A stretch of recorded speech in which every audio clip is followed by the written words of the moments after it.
Avez-vous déjà entendu parler de l'un des lieux les plus maudits et les plus redoutés de la terre? Un endroit que notre bien-aimé prophète Mohammed a formellement interdit aux musulmans d'entrer.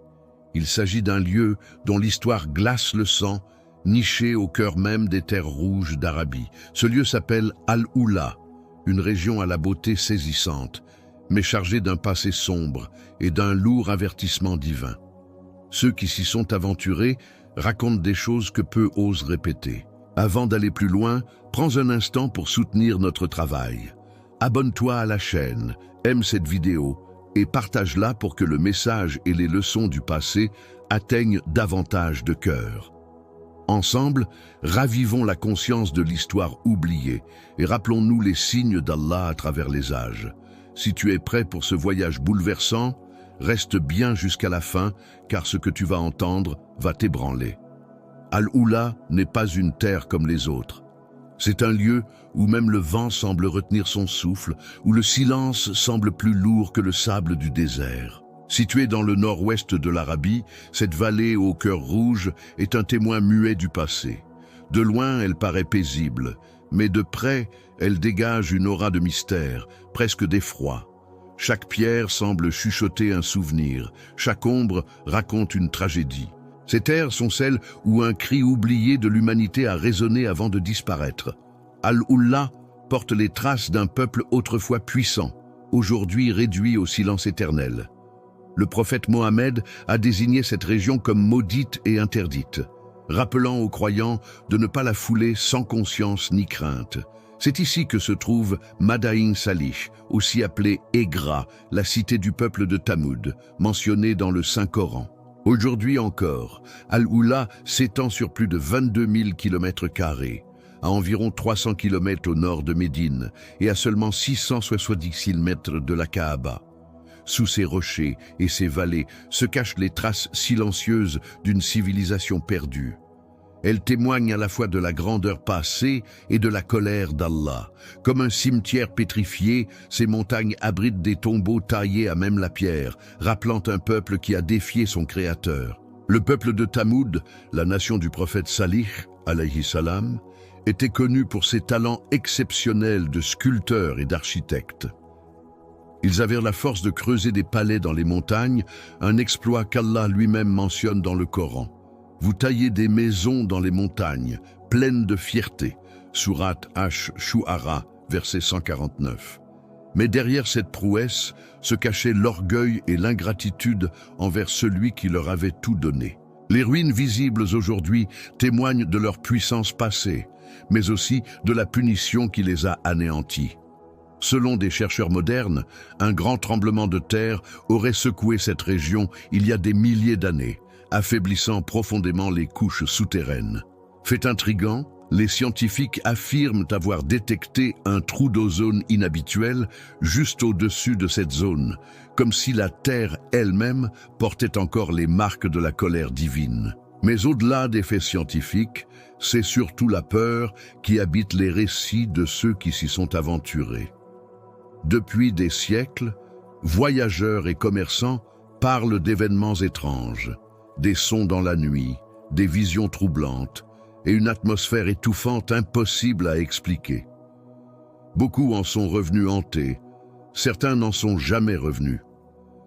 Ceux qui ont survécu décrivent une sensation de poids, comme si l'air lui-même refusait d'être respiré. Lorsqu'on évoque les terres d'Al-Oula, il faut se souvenir que le prophète Mohammed lui-même les a traversées.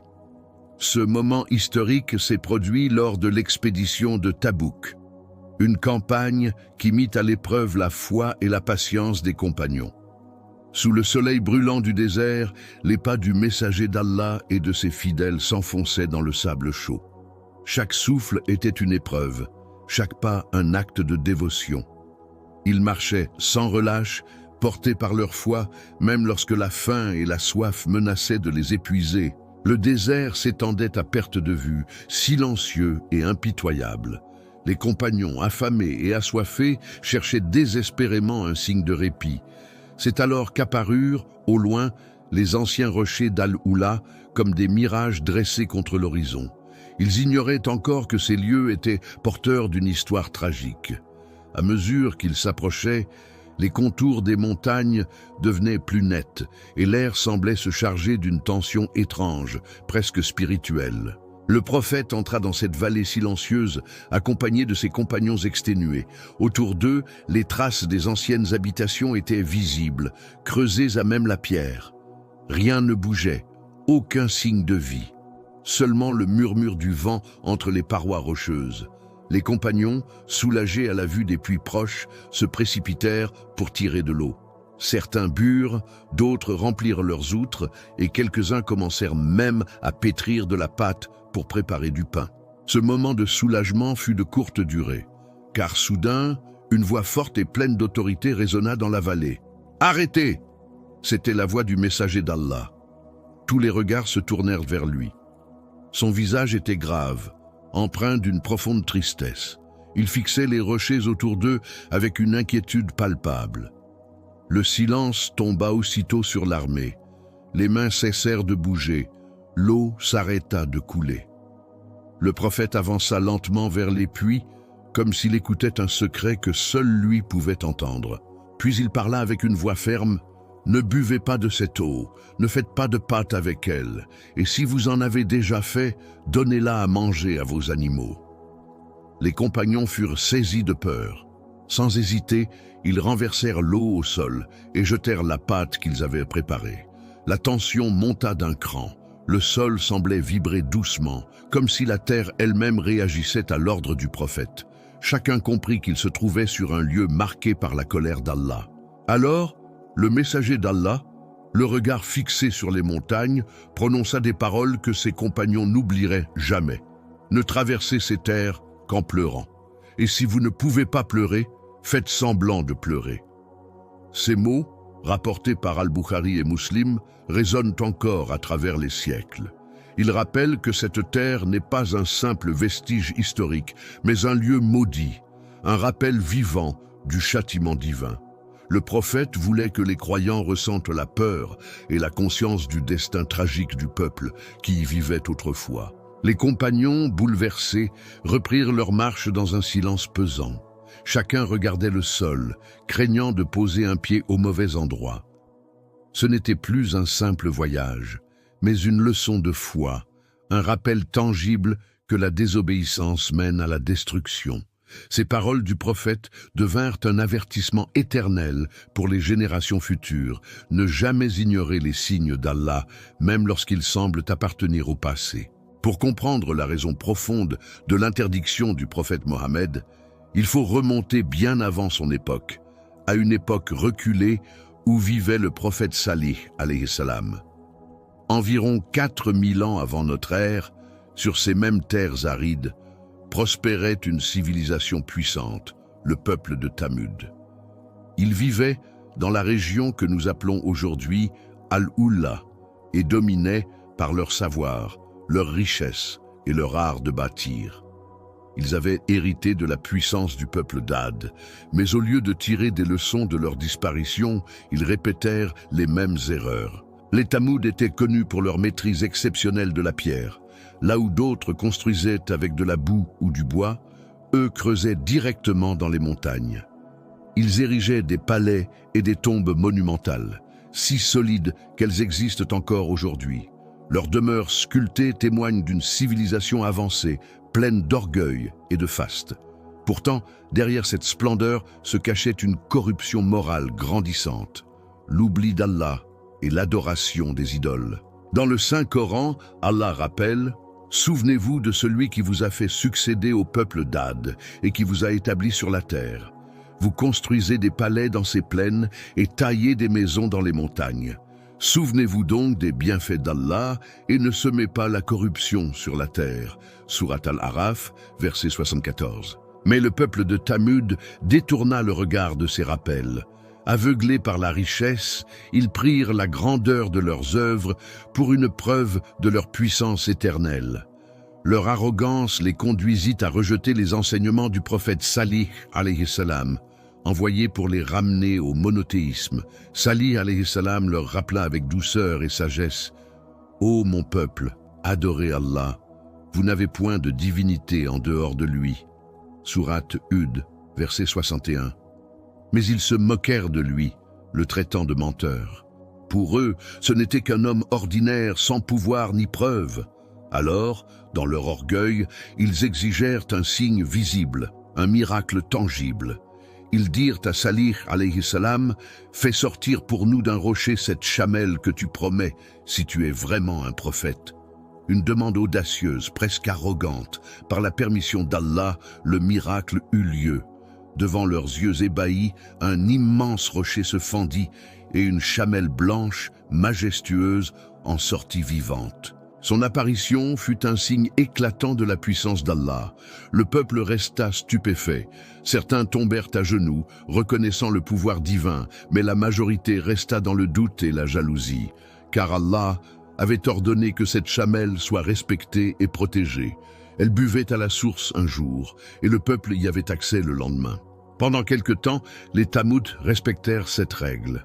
Mais l'orgueil finit par ronger leur cœur. Ils se plaignaient. Pourquoi devrions-nous partager notre eau avec un animal? Cette contestation fut le premier signe de leur perdition. L'âme humaine, quand elle oublie Allah, se rebelle contre même les plus simples commandements. Le diable sema dans leur cœur la haine et l'envie, jusqu'à ce qu'ils décident de commettre un acte impensable, tuer la chamelle miraculeuse. Quand la chamelle sacrée fut cruellement tuée par les plus obstinés, le prophète Salih alerta son peuple d'un avertissement précis. « Vivez encore 3 jours dans vos maisons, car la promesse du châtiment ne serait pas rompue. » Il s'agissait d'un dernier délai accordé pour réfléchir, se repentir et reconnaître le miracle envoyé par Allah. Cette annonce figure clairement dans le Coran et montre que la patience du messager fut mise à l'épreuve devant la perversité d'une partie de son peuple. Le récit coranique souligne combien l'arrogance matérielle peut aveugler jusqu'à rejeter l'évidence divine.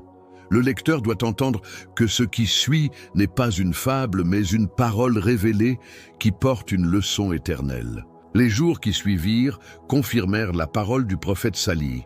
Au premier matin, leurs visages devinrent livides. Au deuxième, ils prirent une teinte rouge.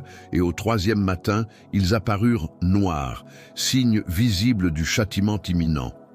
Ces phénomènes sont expliqués par les exégèses classiques comme des signes progressifs montrant la proximité du châtiment divin. Les savants classiques, Ibn Kathir, Al-Qurtubi, ont raconté ces détails pour souligner l'avertissement et la logique morale de l'histoire. Ce n'est pas un simple effet de poésie. Dans le texte coranique et son commentaire, ces signes servent d'exemple pédagogique. Les auditeurs d'aujourd'hui doivent percevoir la gravité du message moral que porte cet épisode. Puis vint le châtiment lui-même, une secousse et un cri écrasant qui saisit les coupables, et au matin on les retrouva morts, étendus dans leur maison comme si la vie les avait désertés d'un seul coup.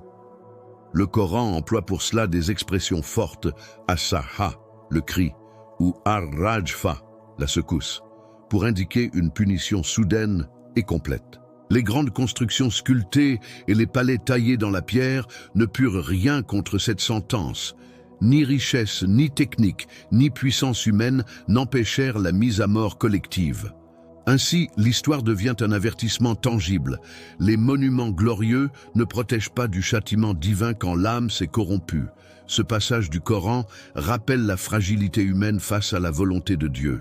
C'est précisément à cause de cette histoire que le prophète Muhammad a montré une grande gravité en passant par ces lieux et a mis en garde ses compagnons sur la manière de s'y comporter. Lorsqu'il passa près d'Al-Hijr, les demeures de Tamoud, il recommanda de ne pas entrer dans ces demeures ruins sans pleurer et sans humilité, afin d'éviter d'attirer sur soi une épreuve semblable. Ce conseil prophétique est rapporté dans les recueils authentiques et a été transmis comme une règle de conduite spirituelle pour qui visite un lieu marqué par la colère d'Allah. La mise en garde n'est pas une superstition. Elle vise à préserver le cœur du croyant du triomphe de l'insouciance. Les récits des compagnons confirment que, lors de l'expédition de Tabuk, des hommes prirent de l'eau au puits d'une vallée ancienne, et tous durent obéir à l'ordre du messager de renverser cette eau et de jeter la pâte, par crainte du mal qui y reposait. L'attitude du prophète fut alors claire. On ne traite pas ces lieux comme de simples curiosités touristiques, mais comme des signes qui imposent respect et humilité. Les historiens de la Sira rapportent la panique et la solennité de ce moment, et la réaction des compagnons montre combien la foi implique parfois des gestes concrets de retenue. Ce souvenir historique éclaire pourquoi beaucoup de savants déconseillent la visite purement récréative de tels lieux sans attitude de recueillement et apprentissage. Des siècles plus tard, ces mêmes vallées et ces tombeaux monumentaux ont été redécouverts par le monde moderne. Et le gouvernement saoudien a lancé un chantier de valorisation touristique et patrimoniale pour Alula via la Royal Commission for Alula. L'objectif officiel est de préserver le patrimoine, tout en ouvrant la région au tourisme culturel dans le cadre des ambitions de Vision 2030. Les autorités parlent de restauration, d'accueil durable et d'un plan pour faire d'Alula une destination mondiale en lien avec son histoire millénaire. Ce projet suscite à la fois admiration pour la sauvegarde archéologique et interrogation sur le sens spirituel de la mise en scène d'un lieu si chargé. Aujourd'hui, Alula accueille des festivals, concerts et événements culturels comme le festival Winter at Tantora et des manifestations artistiques et voit naître hôtels et infrastructures pour visiteurs. Ces manifestations attirent un public international et transforment le site en destination vivante, mais elles provoquent aussi des débats religieux et éthiques parmi les musulmans. Certains savants rappellent qu'il est déconseillé de se rendre sur ces lieux uniquement pour le divertissement, tandis que d'autres appellent à transformer la visite en moment de réflexion et d'enseignement sur les leçons divines. Le contraste entre la mémoire sacrée de ces terres et leur promotion touristique moderne est la source d'une vive controverse qui mérite d'être traitée avec prudence et respect des sources religieuses. Lorsque l'on contemple aujourd'hui ces majestueux tombeaux creusés dans la pierre d'Alula, on y voit la preuve que le temps n'efface jamais la trace des peuples qui ont défié leur Seigneur. Le Coran dit dans la sourate Ash-Shu'ara, versets 155 et 156, « Voici la chamelle d'Allah, laissez-la boire et ne lui faites aucun mal, sinon le châtiment d'un jour terrible vous saisira. » Ces paroles rappellent que chaque signe divin porte une responsabilité.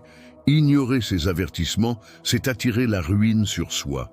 Le prophète a déclaré « N'entrez pas dans les demeures de ceux qui ont subi la colère d'Allah, sauf en pleurant, de peur que ce qui les a touchés ne vous touche aussi. » Ce hadith, rapporté par Al-Bukhari et Muslim, montre clairement que ces lieux doivent inspirer crainte et humilité, non pas curiosité ou divertissement.